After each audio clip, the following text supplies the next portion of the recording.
বিসমিল্লাহির রহমানির রহিম। আসসালামু আলাইকুম। কেমন আছেন সবাই? আশা করছি ভালো আছেন। আমরাও আলহামদুলিল্লাহ ভালো আছি। যে যেখান থেকে ভিডিওটি দেখছেন, আশা করি সবাই শীতে মানে অবস্থা খারাপ হয়ে গিয়েছে। আসলে কি এত পরিমাণে শীত, আমি আজকে একটা সপ্তাহ ধরে আর কি ভয়েস দিব, তাও মনে চাচ্ছিল না আর কি, একদম হাত পা জড়ো হয়ে যায়। এমনিতে তো ঘরের কাজ তো আর বন্ধ রাখা যায় না, সেটা তো করতেই হয়। তো সব কিছু করে এডিট করা বা কম্বলের ভিতর থেকে হাত বাহির করে রেখে কাজ করা মোবাইলে আমার পক্ষে সম্ভব হচ্ছিল না। যখনই শুয়ে পড়ছি তখনই আর কি হাতটা ভিতরে ঢুকিয়ে একদম মুড়ি দিয়ে শুয়ে থেকেছি।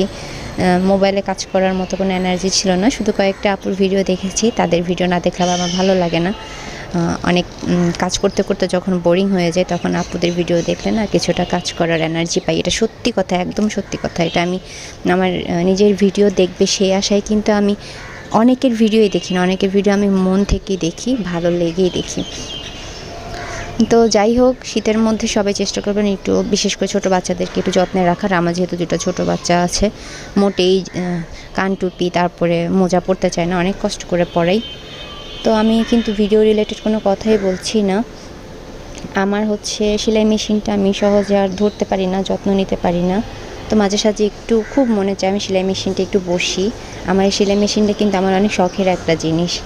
এটা পরিষ্কার করাটাও কিন্তু মানে অনেক সময় দেরি হয়ে যায়। আর তেলটা কিন্তু রেগুলার দিয়ে রাখতে হয়, আপনি যতই কাজ না করেন তেল দিয়ে রাখলে মেশিনটা আর কি সচল থাকবে। তো এই যে দেখেন কি পরিমাণে ধুলা হয়েছে, আমি সম্পূর্ণটা এখন খুলে এটা ভালো করে একটা সুতি কাপড় দিয়ে পরিষ্কার করে তারপর এটা তেল দিব। আসলে যত্নের উপর সব কিছু, আপনি যে কোনো জিনিস যত্ন করবেন সেটা কিন্তু অনেকটা দিন টেকসই হবে। আপনারা মানে দেখবেন আর কি, যে হাত লাগালে একটা জিনিস সুন্দর হয়ে যায়।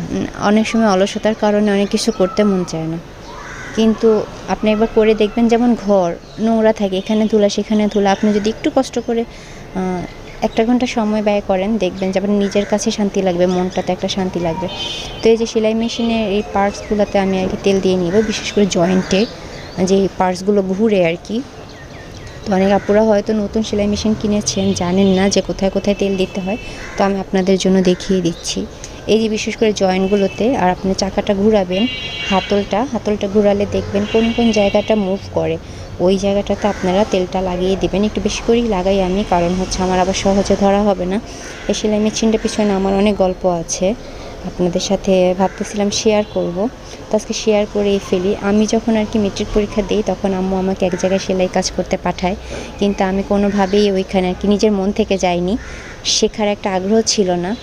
কিন্তু পরবর্তীতে যখন আমার নিজের আগ্রহ হয়, সেটা বিয়ের পর, আমি যখন আর কি পড়াশোনা করতেছিলাম বিয়ের পরেও, তখন কেমন যেন মনে হচ্ছিল যে আমি তো যে টাকা দিয়ে আর কি একটা কামিজ সেলাই করি, সেই টাকা দিয়ে তো আমি আরেকটা কামিজের কাপড় কিনতে পারবো আর কি। সেই চিন্তা থেকে আমার সেলাই মেশিনটা কেনা প্লাস শেখা। আমি জাস্ট 11 দিনে একটা মেয়ে আর কি বাসায় এসে শিখিয়ে দিয়ে যায় 2 বেলা করে। যেহেতু আমার আগে মেশিন চালানোটা কিছুটা আয়ত্ত ছিল আর সোজা সেলাইটাও দিতে পারতাম, তাই আমার বেশি সময় লাগেনি। তো সব ধরনের বেসিক যে কাপড় কাটা বা সেলাই সেটা শিখিয়ে দিয়েছিল, আর এক্সট্রা যে ডিজাইন বলেন যাই বলেন, এক্সট্রা অনেক হাতা, অনেক ধরনের সালোয়ার, এগুলো আমি ইউটিউব থেকে শিখেছি। ইউটিউব থেকে আসলে অনেক কিছু শেখার আছে।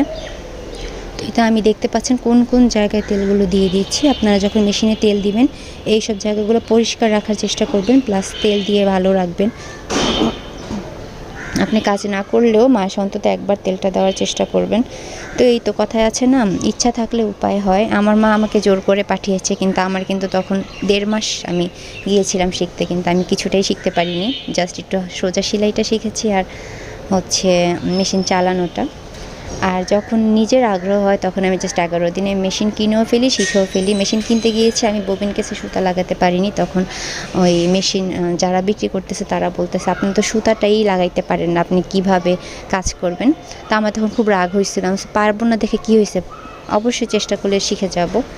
তো যাই হোক, বাসায় আনার পরে আলহামদুলিল্লাহ আমি সব ধরনের সেলাই পারি। ও যে ইচ্ছা থাকলে আসলে কি না সম্ভব। এখন হচ্ছে কাজ করার টাইম পাই না, কিন্তু আমার অনেক সময় একটু মন চায়, তখন একটু মেশিনে বসি, একটু টুকটাক সেলাই থাকলে করে নিই, এই আর কি। তো আজকে ভিডিওটা এ পর্যন্তই, দেখাবে পরবর্তী ভিডিওতে। সে পর্যন্ত সবার সুস্থতা কামনা করছি। আল্লাহ হাফেজ, আসসালামু আলাইকুম।